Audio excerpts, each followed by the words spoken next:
오늘 최신 판례를 하나 소개해 주신다고요? 예, 우리 주택 임대차보법상의 갱신요구권 관련된 판례인데요. 네. 최근에 그 1심 판결이 이제 선고되고 언론 보도에도 많이 났던 사건인데요. 네. 이게 실거주 의사가 없이 자기가 안 들어올 생각인데 세입자 내보내고 나서 그 팔아버리려고 이렇게 거짓말하고 실거주 하겠다라고 해서 거짓말하고 예, 그렇게 해서 내보내고 팔아버린 그런 사례에서 손해배상 책임을 인정한 그런 사건입니다. 아마 이제 많은 분들이 실제로 이게 손해배상으로 이어지는 게 판결로 나온다면 이 부분에 대해서 주의를 할 것 같아서 굉장히 환영할 만한 판결이네요. 네. 구체적으로 조금 보고 싶은데요. 네. 지금 집값 하락 때문에 요새는 이제 세입자가 갱신요구권을 잘 안 쓴다고는 하더라고요. 네. 실제로 최근 상황은 그렇습니까? 예, 우리 농담 반 진담 반으로 이 갱신요구권 제도가 주거 안정을 위해서 도입됐는데 네. 보증금이 내려감으로써 이거 필요 없이 그냥 저절로 주거 안정이 됐다라고 하거든요. 네. 그런데 이제 이런 보증금이 급락하고 하는 그런 상황이 계속될 수는 없으니까요. 그럼요. 조금 이제 안정화되고 하게 되면은 당연히 이게 2년 살고 2년 더 추가로 살 수 있는 갱신요구권 부분이 상당히 많이 중요한 그런 제도임에 틀림없는 거고요. 그럼요. 그런 네. 상황을 가정할 때 여전히 이게 갱신요구권의 손해배상 이런 부분들은 많이 관심을 좀 가져야 될 부분입니다. 사실 이제 그 임차인과 관련해서 보증금도 굉장히 중요하지만 거주를 좀 안정적으로 가져가는 것이 또 필요하잖아요. 네. 저도 이제 전세를 살아봤지만 특히 아이들을 키우는 경우에는 학교 문제도 있고 하니까 매번 이렇게 옮겨 다니면은 아무래도 이제 주거가 불안정하며 아이들에게도 안 좋고 해서 네. 주거의 안정을 보호해주는 이 갱신 요건은 굉장히 중요한 것 같습니다. 네. 그래서 이제 이 판결이 의미가 있을 것 같은데요. 구체적으로 이제 임대차 보호법 몇 조 때문에 이런 일이 발생한 건가요? 이게 손해배상, 실거주 의사 없이 그냥 팔아버리려고 네. 세입자한테 거짓말하고 내보낸 이런 그 임대인에 대한 손해배상 문제인데 네. 그 손해배상과 관련된 규정이 임대차보호법 6조의 3, 5항하고 6항에 이제 규정이 되어 있습니다. 네. 그런데 이 그 규정에는 이렇게 실거주 의사 없이 그 거짓말하고 다른 사람한테 임대해버린 이런 경우에만 그 손해배상이 어떻게 된다. 이렇게 이제 규정이 되어 있거든요. 네. 그러다 보니까 이제 이 사건처럼 자기가 다른 사람한테 임대한 경우가 아니라 팔아버린 이 경우는 규정이 없단 말이죠. 임대가 아니라 매도를 한 경우였군요. 네, 내가 네. 들어오겠다고 거짓말을 한 다음에 매도를 한 케이스군요. 네, 네, 네. 네. 실제로 이제 법원에서 그러면 법 조항을 좀 넓게 해석을 했는지 네.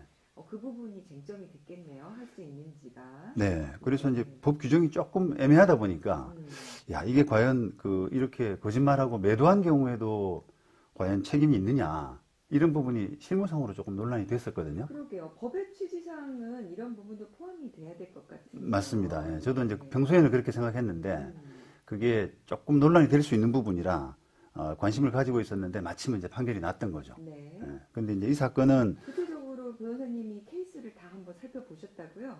네네. 내용을 네. 한번 좀 그리고 저도 이제 주시죠. 판결을 좀 입수해서 그 분석을 해봤는데 이 판결이 어쨌든 그 판결의 의미는 일단 결론적으로 매도한 경우 이렇게 거짓말하고 매도한 경우에도 책임이 있다. 네.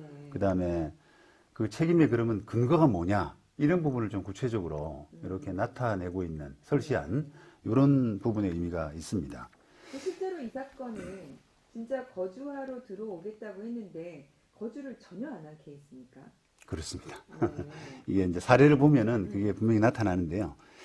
이 사건은 이제 이 원고 되는 기존 임차인 이 임대인 상대로 손해배상 청구한 케이스인데 이 기존 임차인 원고들이 19년 12월부터 2년간 아파트 임대를 했어요. 그리고 이때 이제 보증금이 12억 4천만 원, 네. 굉장히 크죠.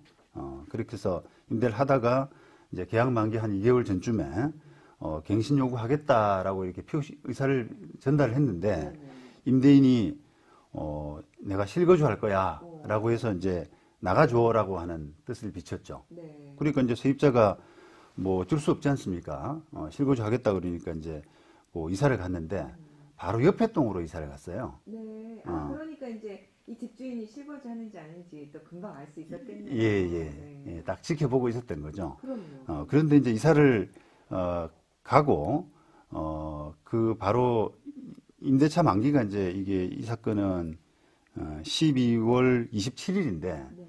그 며칠 전에 바로 매매 계약을 해버렸습니다. 아예 실거주를 안 했을 뿐더러 그러네요.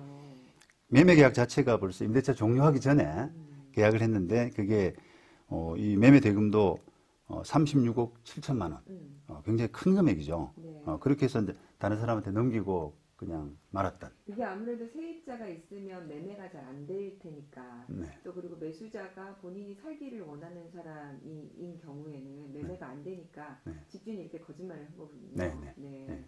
임차인 입장에서는 굉장히 억울했을 것 같아요. 네. 그래서 이제 이렇게 손해배상 소송을 제기를 한 건데 재판에서 구체적으로 어떤 점이 쟁점이 됐을까요? 네.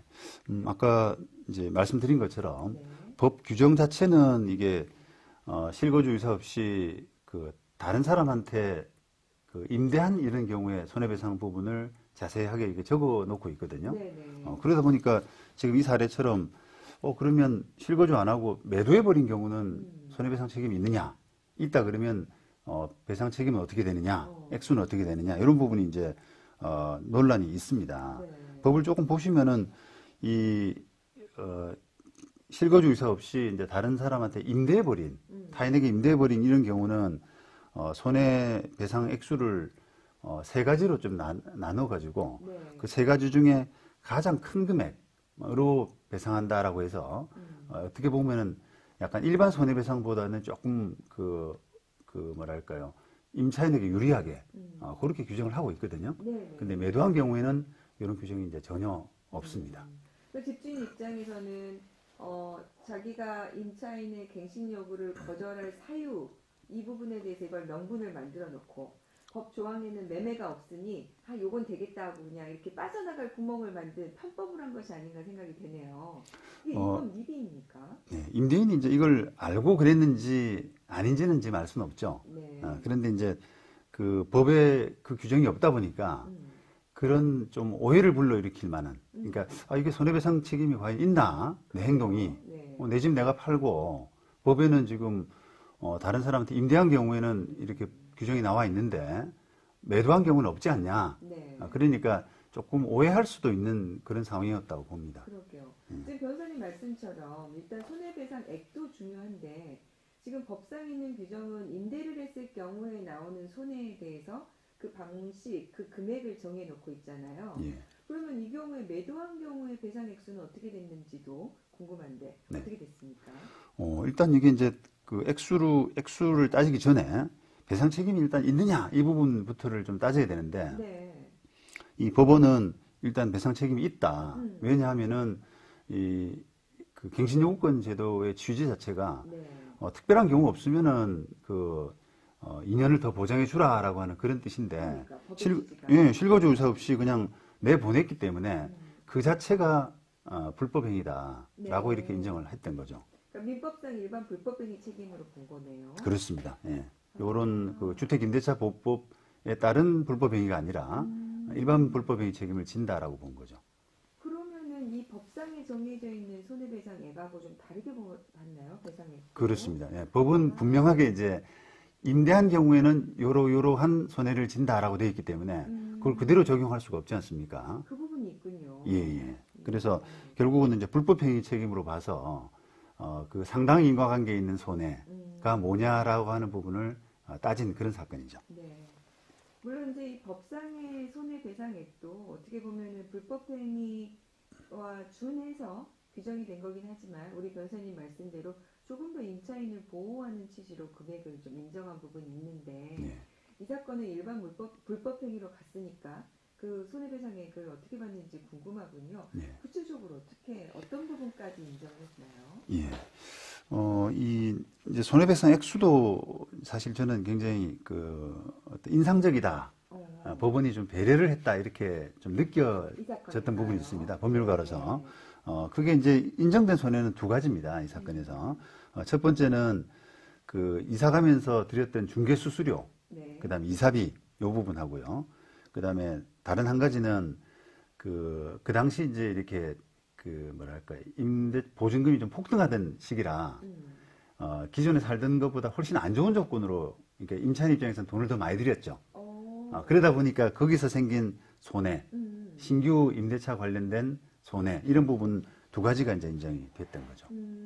아마도 재판부는 이 주택임대차보호법을 좀 염두에 두고 이 사건도 그에 준해서 판단을 해야 된다 이런 생각이 좀 있었지 않나 싶긴 하네요. 그렇습니다. 네. 그래서 구체적으로 어느 정도나 금액이 인정이 됐습니까? 네. 먼저 그 중개 수수료하고 이사비 부분, 네. 그 부분은 이제 중개 수수료가 한 580만 원 정도 들었다고 하네요. 그리고 이사비가 280만 원 정도. 네. 이런 부분을 들었다라고 해서 그 부분은 이 임대인의 어떤 불법 행위, 임대인이 그 실거주 의사 없이 그냥 갱신 거절한 네. 이런 부분에 불법 행위하고 상당 인과관계가 있다라고 해서 인정을 했습니다. 네. 그런데 이제 이게 법률가적인 입장에서 볼 때는 네. 이게 원래 이제 우리가 손해배상 책임을 인정할 때는 뭐 손해배상이 그 불법 행위가 없었더라 그러면 있었던 상태와 불법 행위가 발생함으로써 있었던 상태의 그 어떤 차익, 네. 금전적인 차익 이런 부분의 액수를 보통 인정하지 않습니까? 네. 그걸 우리가 차익설이라는 표현을 쓰는데요. 네. 그런데 이게 만약에 이제 우리가 불법 행위가 없었다. 다시 말하면 2년 더 거주하고 나중에 2년 뒤에 나갔다라고 하더라도 그 세입자는 다른 집 이사 가면서 중개 수수료도 드렸을 것이고 이사비도 드렸을 거잖아요. 그런데 2년 앞서서 그걸 이제 지불했던 경우이기 때문에 네. 이 자체가 손해가 될 거냐, 인정될 수 있느냐라고 하는 부분이 조금 논란이 있을 수 있는 부분인데 네. 법원은 약간 이제 그 어떤 배려, 그렇죠. 임차인을 좀 보호하는 보호하는, 입장이네요. 법이 네. 약간 그 아까 임대하고 다르게 네. 매매의 경우에는 법이 조금 없는 데다가 그 나중에 좀 자세히 보시겠습니다만 임대인이 그 금액도 아주 잘 팔았습니다. 액수를 거짓말해서 어쨌든 잘 팔았기 때문에 네. 그런 부분을 좀 총합해서 네. 이걸 액수를 인정한 것이 아닌가. 그러니까 이게 지금 1심 판결인 거죠, 변호사님? 네. 지금 이 부분은 이제 청취자분들이 좀 오해가 없으셨으면 좋겠는데 아마 이제 우리 변호사님 설명처럼 일반적인 불법 행위에서 인정되는 손해로 보기에 좀 어쨌든 판단이 달라질 수도 있는 부분이네요. 항소심에서는. 네. 일단은 그런데 이제 1심에서는 네. 중개 수수료와 이사비를 일단은 불법 행위에 대한 손해배상이다라고 해서 이 금액을 이제 인정을 했습니다. 네. 자, 이 부분은 또 그렇고요. 그다음에 변호사님이 그 임대차 계약으로 생긴 그 차임 간의 손해 그 부분도 인정을 했다고 하셨잖아요. 네. 네. 그 부분은 구체적으로 어떻게 됐나요? 네. 뭐 결과적으로는 그 부분의 손해를 2천만 원을 인정을 했습니다. 네. 법원이. 그런데 이제 원고가 청구한 부분은 한 4천만 원 가까이가 되거든요. 원고가 뭘 청구했느냐라고 보시면 이게 아까 제가 안 좋은 조건, 그러니까 더 돈을 많이 주고 이사를 갔다라고 했지 않습니까? 네. 그런데 이제 그게 추가로 부담한 부분. 예. 네. 원래는 12억 4천만 원이었는데요. 새로 이사 가면서 13억 원 플러스 월세 150만 원. 안 좋게 갔네요. 훨씬 안 좋게 갔죠. 바로 이제 옆동인데. 참막 오를 때 이사를 가게 되셨군요. 그렇습니다. 예. 그러니까 이제 그때는 갱신 요건이 한참 이슈가 또 많이 됐었잖아요. 네. 막 그 갱신 요건 요구해 달라. 또 임대인은 좀 내가 들어가야 되니까 나가줘. 이렇게 해서 그때 갈등이 되게 많았을 때인데 요 상황에서 이제 아주 비싸게 그렇게 됐는데 2년간 이제 월세를 150만 원 곱하기 24개월 하기 때문에 그게 한 3,600만 원 정도 되고요. 네. 그다음에 보증금 차익이 한 6천만 원 정도가 되는데 그 차익에 따른 이자 2년간 이자 이런 걸 해서 한 330만 원 합하면 대략 한 4천만 원 가까이 됩니다. 네. 근데 이제 그걸 청구를 했는데 법원은 결과적으로 2천만 원 정도만 인정을 했고요. 근데 이제 요게 좀 법원 입장에서는 그 손해는 발생을 했지만 음. 구체적인 액수 산정이 조금 어려운 경우에 해당한다라고 해서 뭐랄까 깎았나요? 예, 그러니까 뭐랄까 깎았다기보다는 이 우리가 손해를 인정을 할 때는 좀 엄격한 증명이라고 하지 않습니까? 근데 이제 엄격한 증명을 필요로 하지 않고 법원이 좀 간이한 입증을 허용해 준 겁니다. 이게 이제 조금 그 일반인들 입장에서는 조금 이제 애매하실 수 있을 텐데 네. 한번 보시죠. 이게 단적으로 이제 A 아파트에 살다가 옆동에 B 아파트로 갔잖아요. 네네. 그런데 이제 이사하면서 더 이제 보증금이 올라가고 월세가 올라갔었는데 네. 과연 그게 그 자체가 모두 손해냐라고 하는 부분이 좀 의문이 있을 수가 있거든요. 왜냐면은 만약에 평수가 다를 수도 있잖아요. 그 그죠. 금액이 예, 평수가 다를 수가 있고, 그에 따른 본인도 이익이 있을 테니까. 예, 예.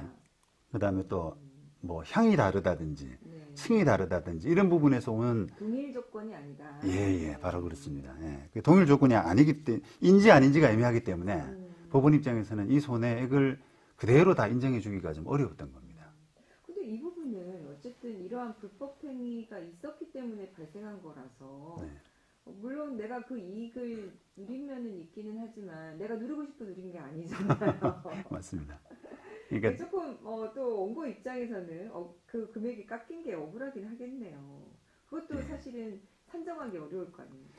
그러니까 이게 그런 부분에서 참 재밌는 네, 상황인데, 그러네요. 임차인 입장에서는 좀 억울하고요. 네네네. 쫓겨났는데 그 손해마저 다 인정 못 받냐, 이런 부분에 억울하고, 그러게. 또 저 같은 또 법률가 입장에서는 이게 어떻게 보면은 인정 못 받을 수 있는 네. 동일한 조건임을 입증을 해서 상당 엄격한 증명을 해야 되는데 네. 그 정도까지는 안 한 것 같거든요. 뭐 감정을 한다거나 그러지 않고 법원이 좀 간이하게 증명을 인정해 준 이런 사례라고 보입니다. 그래서 이제 주택임대차 보호법에는 이제 그렇게 규정이 돼 있죠. 임대인이 제3자에게 임대해서 얻은 환산 월 차임과 갱신 거절 당시 환산 월 차임 이렇게 해서 이제 2년분 이렇게 정해져 있기 때문에 어떻게 보면 이제 같은 아파트를 가지고 금액을 계산하는 거니까 주택임대차 보호법은 굉장히 간명한데 지금 이 사건은 다른 아파트 임대차 비용을 기준으로 해서 계산한 거니까 이 부분이 지금 금액이 좀 깎일 수 있다. 이제 변호사님이 이렇게 좀 설명을 해주신 거네요. 네, 법원이 그런 네. 입장이고. 네. 네, 그랬군요. 그래서 결국 얼마가 총 인정이 됐습니까? 결국은 한 2,800만 원 정도가 인정이 됐습니다. 네. 조금 이제 우리가 언뜻 생각하면 좀 작다라고 생각하는 느낌이 들 수도 있는데요. 왜냐하면 보증금이 12억 4천이고, 그 다음에 신규 임대차가 13억 원, 월 차임 150만 원. 네. 환산 보증금으로 하면 대략 한 14억 5천만 원 정도 되거든요. 그런데 매매 대금이 36억 7천만 원이기 때문에 네. 뭔가 이렇게 10억대씩, 뭐 수십억 대씩 이런 하는 소송에 비해서는 너무 2,800만 원이면 좀 작다 이런 생각이 들지 않습니까? 네. 그런데 이제 우리가 말씀드린 것처럼 이게 손해배상 액수에 관한 그 규정 이런 부분들이 조금 미흡하고 불분명하고 하기 때문에 그런 부분에서 올 수밖에 없었던 뭐 그런 한계가 아닌가. 그리고 또 이번 기회에 어떻게 보면 좀 이게 법이 좀 고쳐져야 되는 것이 아닌가. 왜 이게 실거주 의사 없이 임대한 경우에만 자세하게 돼 있고. 네, 매도도 들어가야 되겠다는 생각이 드는데. 그렇습니다. 네.